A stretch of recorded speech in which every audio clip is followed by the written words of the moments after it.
Hello everyone. जैसा कि आप सभी जानते हैं कि हम वाव बुक के सॉल्यूशन कर रहे हैं, जिसमें हमने एक्सपोनेंट्स एंड रैशनल नंबर ये हम डिस्कस कर चुके हैं ऑलरेडी। उसके सॉल्यूशन मैंने पहले से ही बनाए हुए हैं। अगर आप लोगों ने वो वीडियो नहीं देखी है तो आप पहले वो वाली वीडियो देख लीजिए। अगर देखनी है तो देखिए, नहीं देखनी तो मत देखिए, कोई आपको कंपेल नहीं है, कंपलसेशन नहीं है आपके लिए। अब देखिए रिव्यू एक्सरसाइज चैप्टर 7 की। इसमें आपके पास है determine which of the following are linear equations in one variable. ये चैप्टर स्टार्ट कराने से पहले मैंने एक वीडियो और डाली है जो कॉन्सेप्ट बेस्ड है। एक चीज ध्यान रखना, एनसीईआरटी में जो कॉन्सेप्ट है और आपकी बुक में जो कॉन्सेप्ट है दोनों सेम ही है, डिफरेंस इसमें कुछ नहीं है। सिर्फ ये डिफरेंस है, आपकी बुक में ज्यादा क्वेश्चन है, उस बुक में कम क्वेश्चन है, अदरवाइज कॉन्सेप्ट बिल्कुल सेम है दोनों में। ठीक है, तो इसमें देखिए determine which of the following are linear equations in one variable. तो पहले आपको ये पता होना चाहिए कि linear equation in one variable क्या होती है, जो कि आपके चैप्टर का नाम है। लीनियर इक्वेशन यानी जो वेरिएबल है उसकी पार, मैक्सिमम पार क्या होनी चाहिए, 1 होनी चाहिए। और वन वेरिएबल मीन्स वेरिएबल एक ही होना चाहिए उसमें। तो इसमें देखिए A part x plus 35 plus 5x equal to 3x minus 11।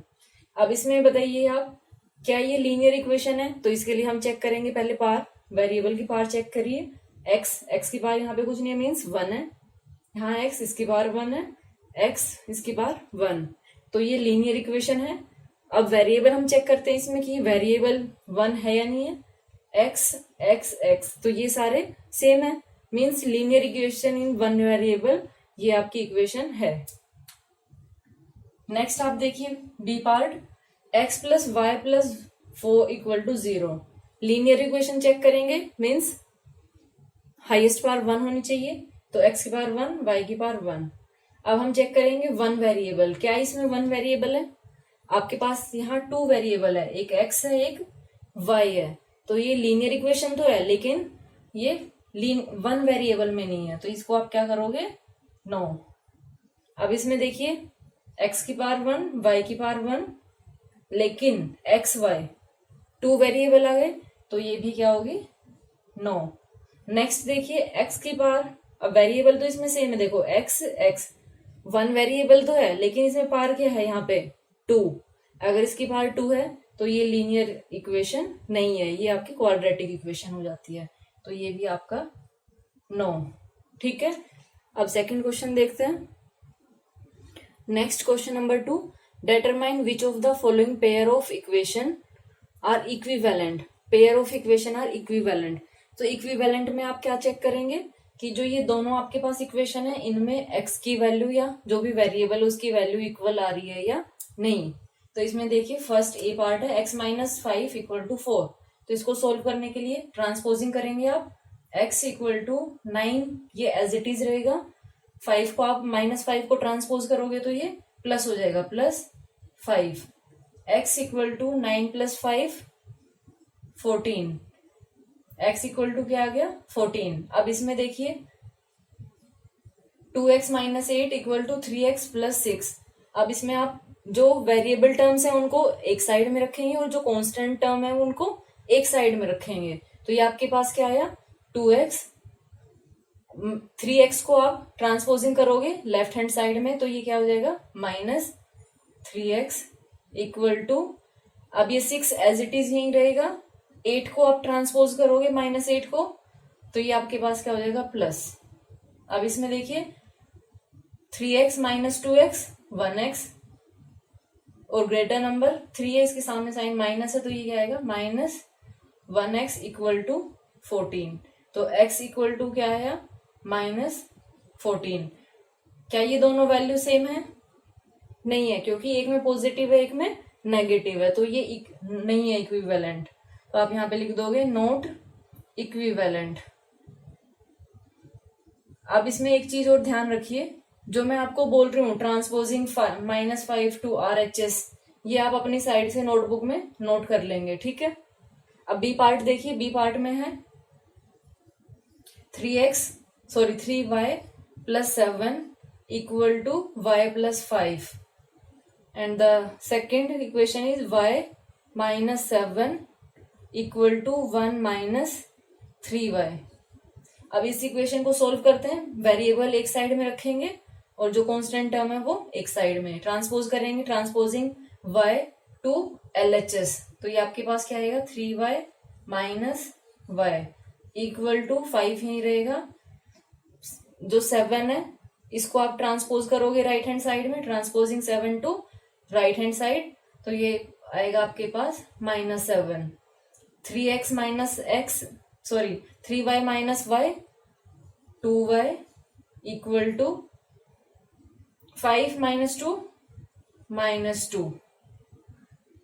y equal to आपके पास क्या है -2 डिवाइड बाय 2। ये ट्रांसपोजिंग किया है आपने, 2 के साथ y मल्टीप्लाई है, जब ट्रांसपोजिंग करोगे तो ये डिवाइड में चला गया। आपके पास क्या आया -1। अब सेकंड में देखते हैं। 3y को ट्रांसपोज करोगे आप लेफ्ट हैंड साइड में, -7 को ट्रांसपोज करोगे राइट हैंड साइड में, तो ये आपके पास क्या होगा y प्लस 3y, क्योंकि -3y ये है, ट्रांसपोज किया तो प्लस हो गया। 1 एज इट इज आपको नोट करना है और 7 को आप ट्रांसपोज करोगे तो ये प्लस हो जाएगा। आपके पास क्या है 8 इक्वल टू 3x 3y और y, ये अब क्या आ गया 4y, तो ये y equal to 8 divide by 4, transposing 4 to right hand side, ये क्या आंसर आया आपके पास 2। क्या ये दोनों वैल्यू सेम है आपके पास? नहीं है, तो ये भी आपका नो होगा। Now C part is 5x + 2 2x + 5 in the other equation x - 9 equal to 1 - 9। अब इसको कैसे सोल्व करेंगे? 5x as it is, transposing +2 to right hand side and 2x to left hand side, तो ये आपके पास प्लस है, minus हो जाएगा -2x equal to 5 as it is, 2 को आपने ट्रांसपोज किया तो ये -2। यहाँ पे क्या आया 3x equal to 5x - 2x करोगे तो 3x आएगा, 5 - 2 3, x equal to transposing 3 to right hand side, multiply है x के साथ, ये ट्रांसपोजिंग करने पे ये डिवाइड हो जाएगा। आपके पास क्या आंसर आया 1। अब देखते हैं सेकेंड इक्वेशन में। अब इसमें आपके पास x तो है ही, एक ही x है, x इक्वल टू, अब देखिए 1 - 9 -8 आएगा ये आपके पास, और ये 9 को जब आप ट्रांसपोज करोगे उधर तो ये +9 हो गया। -9 था ना ये, देखो -8 कहाँ से आया, एक प्लस साइन है एक माइनस साइन है, तो plus minus minus, 9 - 1 8, greater number 9, इसके राइट हैंड साइड में माइनस साइन है तो ये -8 आ गया, और -9 को आपने ट्रांसपोज किया राइट हैंड साइड में तो ये प्लस हो गया। अब ये आपके पास क्या आएगा x इक्वल टू, बताइए, एक प्लस साइन एक माइनस, 8 9 - 8 1, तो x इक्वल टू इसमें ठीक है, x इक्वल टू यहाँ भी 1 है और यहाँ भी 1 है, तो ये आपकी इक्विवेलेंट इक्वेशन है। नेक्स्ट देखिए question number 3, solve the following equations by any of the 3 methods. कोई भी मेथड आप यूज कर सकते हो, चाहे आप उसमें सिस्टमैटिक करो, चाहे ट्रायल एंड एरर करो, चाहे आप ट्रांसपोजिशन वाला करो। तो देखते हैं, ट्रांसपोजिशन वाला मेथड सबको सबसे अच्छा लगता है तो वही देखते हैं। x - 2 equal to 7, this one is the most easy question. x equal to 7 as it is, 2 को आपने ट्रांसपोज किया तो ये प्लस हो गया। यहाँ पे आप नोट अपने आप करेंगे प्लीज, ठीक है। x equal to 7 + 2 9। Now B part, y + 3 equal to 2y - 7। जो सबसे पहले आपको क्या करना है, जो वेरिएबल टर्म है उनको एक साइड में रखेंगे और जो कांस्टेंट टर्म है उनको एक साइड में। अगर आप लोगों को ये समझ नहीं आता है कि मैम आप एक ही स्टेप में दोनों कर देते हो, तो आप उनको डिफरेंट में भी कर सकते हो। कैसे, एक बार ट्राई करके देखते हैं। जैसे मैं पहले 3 को ट्रांसपोज करती हूँ, ठीक है, y एज इट इज रहेगा, 3 को मैं ट्रांसपोज कर रही हूँ तो ये इक्वल टू आ गया, आगे इक्वल टू, ये एज इट इज नोट करो 2y - 7, उसके बाद 3 को आपने ट्रांसपोज किया तो ये -3 हो गया। अब y इधर की साइड है, राइट हैंड साइड में, किधर चाहिए आपको, लेफ्ट हैंड साइड में, तो इसको इधर ले आएंगे, y - 2y equal to 7 minus और -3 कितना हो गया? -10। अब देखिए एक प्लस साइन है एक माइनस साइन है, 2 - 1 इसके सामने कुछ नहीं मीन्स ये 1 है ना, 2 - 1 1। ये y आपके पास क्या आएगा? नेगेटिव आएगा क्योंकि ये माइनस का है, equal to -10, minus minus cancel. अब देखते हैं सी पार्ट। सी पार्ट में है आपके पास 2z - 8। ये देखिए पहले आप इसको z बोलते थे लेकिन आजकल इसको प्रोनाउंसिएशन में z बोलने लग गए हैं। तो ये आपके पास है 2z - 8। अब इसमें आप 2z ये एज इट इज आपने ट्रांसपोज किया 5z को, तो ये आपके पास -5z equal to 7 as it is, और 8 को ट्रांसपोज करोगे तो ये +8। यहाँ आपके पास क्या आएगा? -3z equal to 7 + 8 15। z equal to ये -3 मल्टीप्लाई है, ट्रांसपोज करेंगे तो ये डिवाइड होगा, -3 3 5 जा आपके पास क्या आंसर आया? -5।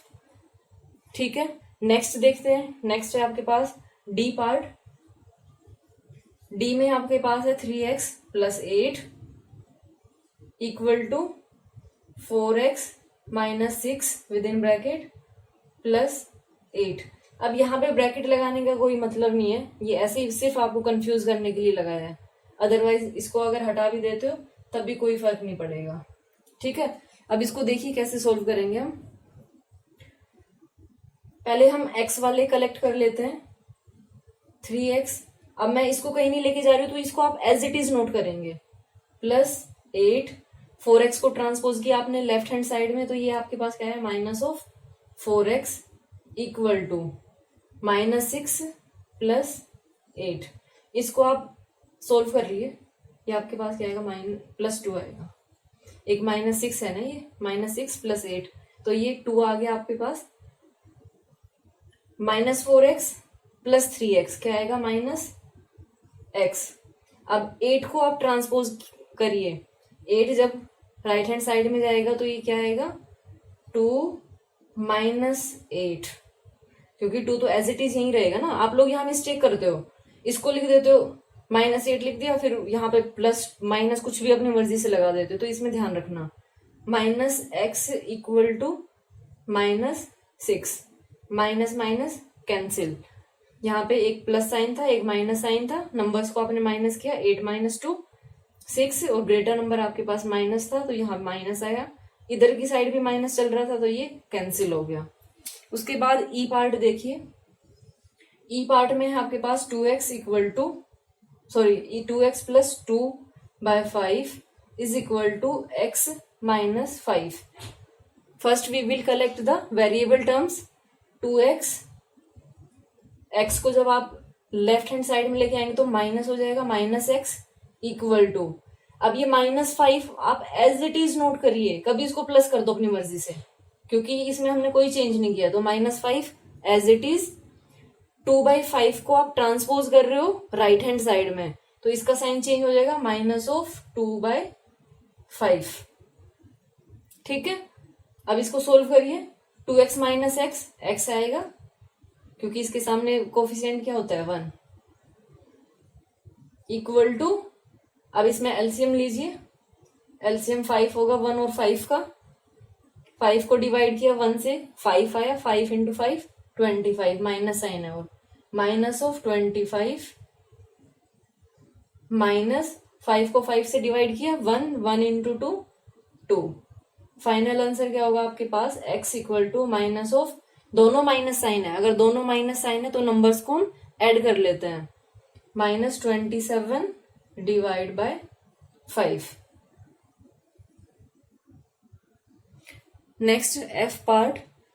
पहले हम ब्रैकेट को सोल्व करेंगे, सबसे पहले ब्रैकेट को सोल्व करेंगे। तो ब्रैकेट को सोल्व करेंगे तो अब इसके बाहर कोई साइन नहीं, मीन्स प्लस है, तो ये एज इट इज यहाँ पे आ जाएगा 18x - 3। अब ये ब्रैकेट है, ब्रैकेट के बाहर अगर माइनस साइन होता है तो इनके साइन चेंज हो जाएंगे, ये 2 आपके पास माइनस का हो जाएगा क्योंकि ये प्लस है, -2x, ये माइनस का है तो ये प्लस हो जाएगा। अब ये बाहर प्लस साइन है तो ये एज इट इज आ जाएगा, 3x + 6 इक्वल टू 0। अब कलेक्ट करिए इनको, रीअरेंज करते हैं। 18x, rearranging the variables, 18x minus 2x plus 3x। अब इसमें ये वाले करेंगे, -3 प्लस 7 प्लस 6 इक्वल टू 0। अब इसमें देखिए 18x प्लस 3x दोनों का सेम साइन है, तो ये दोनों तो ऐड हो जाएंगे। 18, या फिर अगर आप इन दोनों को माइनस करना चाहो तो 3 - 2 1, प्लस का 1 आएगा। 18 + 1 19, 19x। अब इनको करिए, 6 + 7 13, 13 - 3 10 प्लस 10 इक्वल टू 0। अब आप ट्रांसपोज करेंगे 10 को ट्रांसपोज करेंगे तो क्या होगा, -10। x इक्वल टू क्या आएगा, -10 डिवाइड बाय 19। 19x के साथ मल्टीप्लाई है, ट्रांसपोजिंग करेंगे तो ये डिवाइड हो जाएगा। Now next question, question number 4।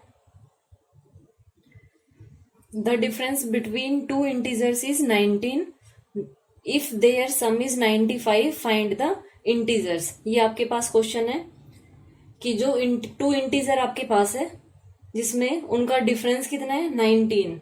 तो आपको बताना है कि अगर उनका सम 95 हो तो इंटीजर क्या होंगे। अब देखिए, मान लो आपके पास 10 रुपीज है और जो एक और आपका फ्रेंड है, फ्रेंड और आपके दोनों के रुपीज में जो डिफरेंस है वो 20 का है। तो आप बताओ आपके फ्रेंड के पास कितने रुपए हैं। अगर आपके पास 10 है और आप दोनों के रुपीज का डिफरेंस 20 है, तो आपके फ्रेंड के पास ऑब्वियसली कितने होंगे, 30 होंगे ना, क्योंकि 10 आपके पास थे और डिफरेंस कितना है, 20। 20 + 10 30। तो ऐसे ये क्वेश्चन है। तो इसमें आप क्या करोगे, let one integer equal to x। अब y लेते हैं हम। अब एक चीज आप इसमें याद रखिए, वो क्या, कि अगर कहीं भी हो, अगर डिफरेंस गिवन हो ऐसे कि जो टू इंटीजर है या रैशनल नंबर है जो भी है, अगर डिफरेंस गिवन है तो हम हमेशा जो दूसरे वाला है, जो डिफरेंस गिवन होता है उसको हम ऐड करते हैं। तो जो सेकंड है, सेकंड इंटीजर आपके पास क्या होगा, y तो पहले ही था, दोनों का डिफरेंस कितना है, 19, यानी सेकंड क्या होगा, y + 19। और दोनों इनका सम कितना है, according to question, sum of their sum is 95। तो आपके पास क्या होगा, y, ये आपके पास फर्स्ट इंटीजर, दूसरा क्या है y + 19, ये आपके पास सेकंड इंटीजर है। ये दोनों इनका सम कितना है, 95। अब ये देखिए y + y 2y + 19 equal to 95। इसको जब सोल्व करोगे तो 19 आपके पास, ये इसको ट्रांसपोज करना है, 2y equal to 95 minus 19, y 2y equal to 78। अब इसमें देखिए, सॉरी 76 आएगा, ये 15 - 9 करेंगे तो ये 6 आएगा। y इक्वल टू, ये 2 इसके साथ मल्टीप्लाई है, डिवाइड हो जाएगा 2, तो ये आपके पास क्या है, 2 3 = 6, 2 8 यानी फर्स्ट इंटीजर आपके पास क्या आ गया। यहाँ पे आपको नोट भी करना होता है। So the one integer is, यहाँ पे लिखना जरूर होता है, अदरवाइज आपके हाफ मार्क्स कट हो जाते हैं, इक्वल टू 38। सेकंड क्या होगा, सेकंड इंटीजर वैल्यू पुट करिए, यहाँ पे 38 आ गया, तो ये क्या होगा, 38 + 19, ये आपके पास कितना आएगा, 9 + 8 17, 1 3 4 5 57। ये दोनों आपके पास इंटीजर आ गए। Next question is question number 5। The sum of 3 consecutive even integers is 312, find the integers. अब कॉन्जिक्यूटिव मीन्स क्या होता है, कॉन्जिक्यूटिव मीन्स कंटिन्यूटी में,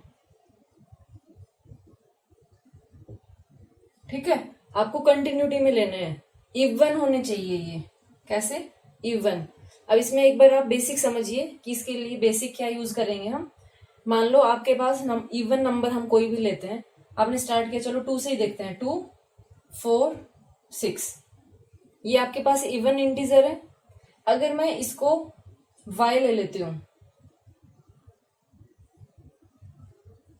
ठीक है, अगर मैंने इसको y लिया तो जो 4 है, 4 आपका क्या बनेगा, y प्लस 2, यही बना है। अगर मैं फिर 6 देखती हूं तो ये क्या बनेगा, जो y प्लस 2 था उसमें फिर से 2 ऐड कर दिया आपने, y प्लस 2 प्लस 2, यानी इसको आप क्या लिख सकते हो, y plus 2 y plus 4।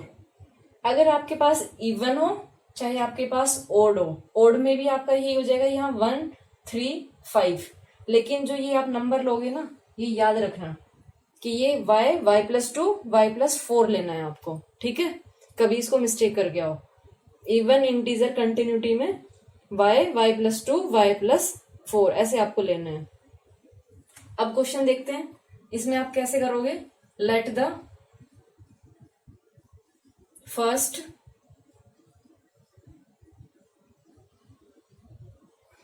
Even integer, first even integer क्या लो, y equal to y। Second क्या होगा इसमें, फर्स्ट की जगह अब क्या हो गया, सेकंड। कॉन्जिक्यूटिव लिखना है अब आपको, consecutive even integer equal to क्या लेना है, y प्लस 2। थर्ड क्या होगा इसमें, third consecutive even integer equal to y plus 4। According to question क्या लोगे, sum of 3 consecutive even integers, यानी तीनों का आपको सम लेना है। तो तीनों पहले फर्स्ट वाला लीजिए y, सेकंड आपके पास क्या है y प्लस 2, ये सेकंड इवन इंटीजर हो गया। थर्ड इवन इंटीजर क्या है y plus 4 equal to some कितना गिवन है 312। अब कितने y हो गए आपके पास, y 3y plus 6 equal to 312। अब ट्रांसपोज करिए इसको, 6 को, ये प्लस है, ट्रांसपोजिंग करेंगे तो माइनस हो जाएगा, 3y equal to 312 minus y equal to 3y equal to 6 को माइनस करोगे तो 306, फिर आपने इसको डिवाइड किया 3 से, तो ये आपके पास क्या आया 102। तो फर्स्ट इवन इंटीजर आपके पास क्या आ गया, लास्ट में यहाँ पे आप नोट करोगे, ये आप जो ये इधर कर रहे हो मैं, इसको आप यहीं पे नीचे कंटिन्यू ऐसे करना नोट, और फिर लास्ट में यहाँ पे लिख देना। So the first even integer equal to 102, second even integer equal to 102 plus 2 that is 104। ऐसे ही आप थर्ड कर दोगे, third even integer equal to 1, इसमें कंजिक्यूटिव भी लगाना है आपको, second consecutive even integer 104 plus 2 that is 106। This is your answer 106। Next question, length of rectangle is 5 centimetre longer than its width. If the perimeter measures 50 centimetre, find the length of the each side. अब इसमें देखिए आपको क्या याद रखना है कि जो देन होता है, देन के राइट हैंड साइड में जो भी लिखा होगा है वो आपको लेट करना होता है। अब ये आपके पास देन है, देन के राइट हैंड साइड में आप जाओगे तो आपके पास क्या आया विड्थ। अगर विड्थ आई है तो आप लेट क्या करेंगे, विड्थ को लेट करेंगे, ठीक है। आप लोगों को ये समझ नहीं आता ना कि किसको लेट करना है, तो ये मैंने आपको बता दिया, let width of rectangle equal to y centimetre. अब इसके बाद देखिए कि जो लेंथ है वो रेक्टेंगल की 5 सेंटीमीटर ग्रेटर है, किससे? विड्थ से। यानी अगर विड्थ आपकी 5 है तो जो लेंथ है वो 5 सेंटीमीटर ज्यादा है, यानी विड्थ क्या होगी? 10। ठीक है, आपने क्या किया? 5 + 5 यानी ऐड किया है, तो यहाँ पे ये क्या हो जाएगा? Length of rectangle equal to y + 5 centimetre.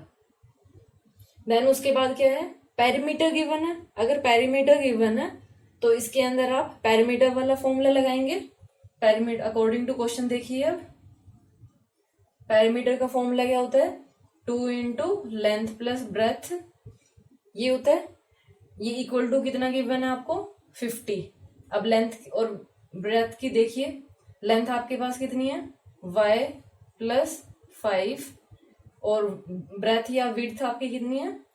y = 50। अब इसमें देखिए y + y 2y हो जाएगा, ये 2y + 5 = 50। अब इसमें देखिए ब्रैकेट के साथ है ये 2, तो यहाँ पे डिस्ट्रीब्यूटिव प्रॉपर्टी लगाइए। एक बार 2 को करोगे 2y से, फिर एक बार 2 को करोगे 5 के साथ, तो ये आपके पास क्या आएगा? इधर लिख देती हूं मैं, 2y × 2 + 2 × 5 = 50। इसको दूसरे तरीके में भी कर सकते हो कि ये ब्रैकेट के साथ 2 मल्टीप्लाई है, ट्रांसपोजिंग करेंगे तो ये डिवाइड हो जाएगा और फिर इसके बाद 5 को ट्रांसपोज कर लेंगे। ये आपके पास आया 4y + 5 × 2 = 10 = 50। 4y = 50। 10 को किया आपने ट्रांसपोज तो माइनस में हो जाएगा -10। 4y = 40। y = क्या आ जाएगा आपके पास? 40/4, दैट इज 10। ठीक है, तो विड्थ की वैल्यू अब आप कर देंगे, कर सकते हैं। इसके बाद अपने आप लिख सकते हो ये।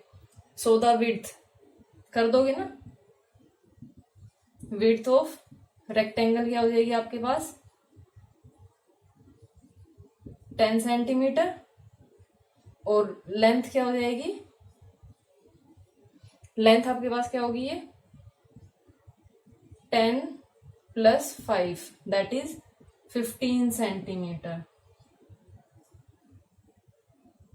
लास्ट क्वेश्चन देखिए, the price of 3 notebooks and 2 text books is ₹135, but a notebook cost ₹5 more than the textbook. Find the cost of both notebook and textbook.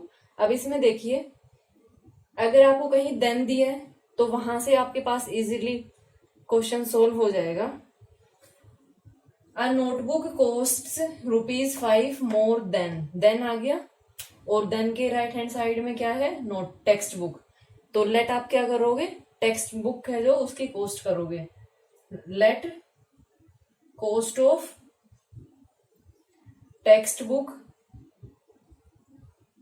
Equal to ₹y। Notebook की क्या होगी फिर? कोस्ट ऑफ नोटबुक 5 मोर है, तो 5 मोर में आप क्या करोगे? ऐड करोगे y + 5, ये आ गया। अब उसके बाद क्या है? Price of 3 notebooks. 3 नोटबुक्स की कॉस्ट कितनी होगी? कॉस्ट ऑफ, ये 1 के लिए है, 3 नोटबुक की क्या होगी? 3 × कर दोगे y + 5 रुपीज, और कॉस्ट ऑफ 3 टेक्स्ट बुक क्या होगी? सॉरी 2 है, ये 2 टेक्स्ट बुक है, तो 2 टेक्स्ट बुक की कॉस्ट क्या होगी?